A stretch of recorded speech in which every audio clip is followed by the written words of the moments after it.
ក្តីបងប្អូនគ្រីស្ទានទាំងអស់គ្នាជួបជាមួយខ្ញុំទៀតហើយលោកយាយសួនញពីសាណែលព្រះបន្ទូលសម្រាប់ជីវិតថ្ងៃនេះយើងនឹងសិក្សាពីការរស់នៅប្រចាំថ្ងៃក្រោមចំណងជើងថាហេតុផល3យ៉ាងដែលយើងគួរធ្វើល្អរាល់ថ្ងៃទី1ការលំពឹងទុកនៃការយាងមកហេតុផលដ៏ធំបំផុតដែលត្រូវខំធ្វើល្អគឺដោយសារព្រះយេស៊ូវគ្រីស្ទនឹងយាងមកម្ដងទៀតព្រះបន្ទូលបានបង្រៀនយើងក្នុងពេត្រុសទី2ចំពុកទី3ខ10ថា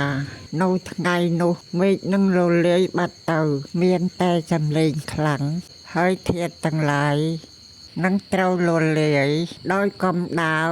ដោយសន្ធោសន្ធៅជីវិតយើងនៅលើផែនដីនេះមានកំណត់ទី2រស់នៅដោយបរិសុទ្ធនិងសេចក្តីល្អនៅពេលយើងដឹងថាពេលវេលាជិតអស់ហើយយើងត្រូវខំរស់នៅដោយបរិសុទ្ធនិងពោពេញដោយសេចក្តីស្រឡាញ់យើងត្រូវលះបង់នៅភាពខូខើការស្អប់ឬក៏នំហើយខំធ្វើល្អចំពោះអ្នកដទៃព្រះយេស៊ូវចង់ឃើញយើងរស់នៅដូចទ្រង់ដែរទី3ត្រៀមខ្លួនជានិច្ចការធ្វើល្អនិងការរស់នៅដោយបរិសុទ្ធគឺជាការត្រៀមខ្លួនរបស់យើងមិនដឹងថាទ្រង់នឹងយាងមកនៅពេលណាទេ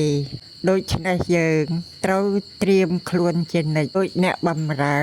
ដែលកំពុងរង់ចាំម្ចាស់របស់ខ្លួនទំធ្វើល្អរបស់យើងគឺជាសាក្សីដល់អ្នកមិនទាន់ស្គាល់ព្រះសូមបងប្អូនទាំងអស់គ្នាខំប្រឹងធ្វើល្អ